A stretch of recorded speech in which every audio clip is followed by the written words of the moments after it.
Et je vous souhaite la bienvenue, vous êtes bien sur les Reims Radio Côte d'Azur, sur la fréquence 91.9 FM, sur Cannes et Cannes-la-Boca, et bien entendu en DAB+, de Nice et jusqu'à Cannes, et sans oublier le digital, les reims-radio.fr. Et aujourd'hui, dans l'entrepreneur de la semaine, je reçois monsieur Anthony Aguilar. Bonjour Anthony. Bonjour Laurent. Comment tu vas Anthony ? Super, et toi ?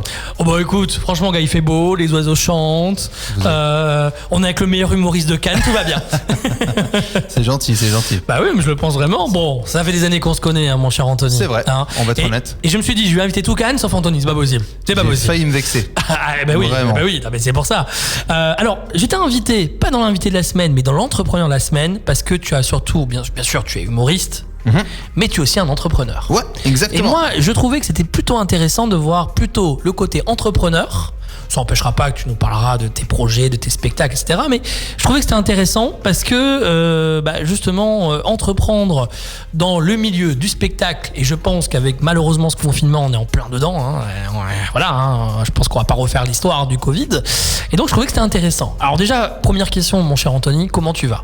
Super. Et ça me fait vraiment plaisir parce que, après, je vais pas cracher dessus, mais généralement, on m'invite pour être le comique de service, mettre l'ambiance. Et là, aujourd'hui, on me voit comme un entrepreneur. Exactement. Ah, t'as vu, hein, je t'ai pris par, le cœur, là. Bah, surtout qu'il faut dire aux auditeurs que j'étais pas là pour ça. On avait un rendez-vous business et Laurent me dit, allez, petite interview. Okay. Ah bah oui. Mais tu connais l'improvisation. Oui, complètement. Enfin, moi, c'était pas impro. Moi, je savais déjà aussi que j'allais te faire l'interview. Mais je voulais pas te le dire parce que justement, j'aime justement interviewer les invités au plus naturel possible. Ah bah alors là je suis naturel, je me suis même pas rasé. Non là tu peux pas mieux faire. Hein.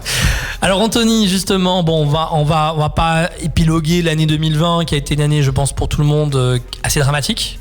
Comment toi tu l'as vécu 2020 ? Bah moi déjà j'ai de la chance, voilà. Moi j'ai le statut d'intermittent du spectacle, hein. J'ai pas honte de le dire. Et je pense à tous mes copains effectivement qui ont des bars, qui ont des restaurants. Pour eux c'est catastrophique, c'est vraiment une année terrible. Donc je suis pas le plus à plaindre. Après je vais être honnête, j'ai pris des sacrées gifles. J'ai des festivals qui ont sauté, des dates qui ont sauté, j'avais des projets incroyables qui ont sauté et qui ont sauté. C'est même pas décalé, c'est-à-dire que j'ai tout perdu. J'ai travaillé pendant des mois, j'avais une équipe derrière moi, donc ça a été une sacrée gifle. Mais je suis pas le plus à plaindre, donc je positif. Voilà. Non, mais c'est bien, je sais que t'es un éternel optimiste un peu comme moi et c'est ce qui fait, je pense, ta force. Ouais. Alors, justement, donc 2020 va se terminer. Aujourd'hui, est-ce que quand même, on va parler de l'avenir, donc de 2021, est-ce que tu es quand même optimiste pour 2021, pour le monde du spectacle, ou franchement pour toi, tu te dis 2021 c'est fini, on passe à 2022 ? Non, bah moi je pars du principe que ça va être une année incroyable, donc j'ai repris le boulot, ça y est, avec les commis avec qui je travaille, les agences événementielles. D'accord, avec les ça a médias. repris, d'accord. Oui, ça reprend, et j'ai envie de te dire, bah écoute, s'il y a une troisième vague, il y aura une troisième vague, c'est pas grave, voilà, on travaille quand même, hein. C'est vrai que ça a été très compliqué, je vais être honnête, hein, tu me connais, je suis très positif, mais pendant... il y a quelques mois, j'étais vraiment au plus bas. Vraiment, je me posais beaucoup de questions et c'était très très dur, c'était très compliqué. Même moi, je me reconnaissais pas. Pourtant, je suis toujours le mec là, heureux. Et là, c'est vrai que c'était super compliqué pour moi. Mais je me suis fait violent. Je me dis, allez, Anthony, arrête un peu. Maintenant, ça va repartir. On est sûr que ça va repartir. Et donc là, je suis déjà sur des très très gros projets. C'est bien, c'est parce que ce confinement, ça m'a permis aussi de m'isoler, d'être chez moi. J'avais pas grand chose à faire à part faire des courses et m'occuper de mon chien et ma femme aussi. Comment il s'appelle ton chien ? C'est Grace. Bonjour à Grace, il nous Salut écoute. Grace. Non, mais surtout qu'elle parle français maintenant, donc tu peux lui passer le bonjour. Donc voilà, je me suis remis en question et j'ai travaillé différemment. J'ai développé la visioconférence et puis là j'ai mis du temps. J'ai pris, j'ai commencé à développer des spectacles. On se remet en question. De toute façon, c'est là, c'est comme ça. Donc on peut pas rien faire, on va pas changer le monde. Le virus est là, donc c'était compliqué comme je le disais. Mais voilà, je me suis fait violent. Je me dis allez, vas-y bosse. Et au final, j'ai récupéré des plans, j'ai récupéré des idées. Enfin, on en parlera un peu plus tard. Pour l'instant, il y a rien de concret, donc j'en parlerai. Je reviendrai avec plaisir sur cette antenne. Mais voilà, ça va. Je suis assez confiant pour 2021 pour te répondre. Bon, écoute, très bien. Alors Anthony, donc tu es de Cannes. Oui. Tu es un entrepreneur depuis combien d'années exactement ? Alors, entrepreneur, oulala, depuis l'âge de 20 ans. Mais avant, j'étais pas du tout dans l'humour. J'ai fait beaucoup de choses. Justement, tu as devancé ma question. On sent l'animateur dans l'âme quand même. Hein. Il a déjà répondu à la réponse d'après. Justement, on y venait. Est-ce que tu as fait que on peut dire métier humoriste ? Non, j'ai pas fait que ça. J'ai fait des longues études. J'ai une agence de pub. J'ai même géré une agence d'intérim. Et surtout, j'ai eu un magasin de souvenirs. C'est sûr. Non. Ouais. Alors je l'apprends comme vous tous, hein, je vous promets, je ne le savais pas du tout. D'accord. J'étais sur Jean Hibert, donc en bas du Suquet, et je vendais des souvenirs voilà, sur la ville de Cannes, la région, sur les îles de l'Érins. Voilà, j'ai eu ma petite boutique. Donc tu as vraiment essayé plusieurs choses. J'ai essayé beaucoup de choses. Et c'est quoi qui t'a donné vraiment envie de dire je veux devenir humoriste? C'est quoi qui t'a fait le déclic? Moi j'ai toujours fait le con, faut le dire, depuis que à l'école, même quand je travaillais, même quand j'étais commercial, voilà, j'ai toujours discuté, j'ai toujours fait des blagues, etc. Et puis un jour, il y en a plusieurs qui me disaient mais pourquoi tu fais pas comique? Je dis ok, je vais essayer. Et puis quand j'ai vu que ça rapportait de l'argent, je dis mais tiens, c'est incroyable, on peut gagner de l'argent en étant soi-même, en racontant des conneries. Donc je me dis bon alors, on fonce. Et je suis tombé dedans par hasard en fait, pour être beaucoup plus sérieux. La véritable histoire, en fait, c'est ma meilleure amie qui débarquait de Paris. Donc, elle était sur Cannes et on s'est dit, au lieu d'aller au cinéma ou de se boire un verre, on va changer, on va faire un petit café-théâtre. Donc, moi, ça me faisait plaisir parce que quand à l'âge de 17 ans, j'étais plutôt imitateur, donc j'étais dans un petit cabaret. J'avais arrêté pour plein de raisons. Et là, donc, j'avais 25 ans et je rencontre Anthony Joubert, donc, pendant son spectacle. Donc, je vois son spectacle. À l'époque, il n'était pas connu comme aujourd'hui. Il n'avait pas encore fait les émissions comme Incroyable Talent, etc., etc. J'ai dit, waouh, il faut que je reprenne. Franchement. Et je suis allé le voir. Il m'a dit, écoute, tu fais ma première partie dans 3 mois. Je suis ok, stressé. Et donc j'ai fait sa première partie, ça s'est très bien passé. Et d'autres gens comme Eric Collado, Florent Père m'ont vu, m'ont dit mais écoute, c'est top, fais nos premières parties plus progressivement. Et puis j'ai eu un spectacle, après j'ai développé le Cannes Comedy Club et puis plein d'autres choses. Je suis tombé dedans par hasard, moi j'avais rien demandé, je suis une victime, je voulais pas être... Non, mais écoute, en tout cas une victime qui sait ce qu'il fait et c'est très bien. Ouais.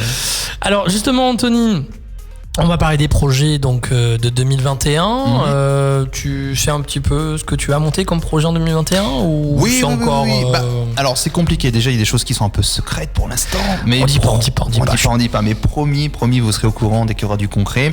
Non, je peux annoncer que donc j'ai un partenariat avec la ville du Rouret. Donc on aura un festival d'humour le 31 janvier, ça c'est sûr. D'accord. Voilà, on bloque, sauf si encore une fois troisième vague ou tout tralala. Je suis en train de développer. Tu sais que j'ai fait le gala de l'humour cannois. Et ben là je suis en train de partir sur un festival d'humour qui va s'appeler les Humoristes de Cannes, c'est le nom de mon association. D'accord. Font leur festival, donc les Humoristes de Cannes font leur festival et ça sera un festival d'humour sur plusieurs jours. Voilà, tout simplement. Jusqu'à présent, voilà, on l'avait fait à l'espace Miramar, on l'avait fait au théâtre de la Licorne, et puis maintenant on est en train de voir beaucoup plus gros. Et j'espère, j'ai un partenariat avec la ville le 6 février prochain au théâtre Croisette cette fois-ci. D'accord. Très bel endroit. On fait une très grande soirée. Alors il n'y aura pas que de l'humour, il y aura du visuel, il y aura du chant, il y aura beaucoup de choses, de la magie. Et là on offre un spectacle à tous les héros du Covid en fait. Tous les gens qui ont continué à bosser, voilà, donc les pompiers, la police, le corps médical, voilà, on offre un spectacle. Donc j'ai tellement de gens à remercier. Voilà. Il y a plein d'artistes, que des artistes de la région qui ont un très très haut niveau, même niveau international. On est en train de préparer un spectacle géant et on invite tout le monde. Vous serez invité aussi, bien sûr. Avec grand plaisir. Donc pour remercier tous ces gens qui ont continué à bosser pendant le Covid. Voilà. Très bien. 6 février prochain. Donc 6 février. Bon, en tout cas, je sais que prochain rendez-vous, 31 décembre, on te verra sur Télé Pitchoun. Ah ouais. T'as vu comment j'assure la pub? J'attendais, je savais pas si je pouvais en parler. Si, c'est du concret. Donc, d'accord.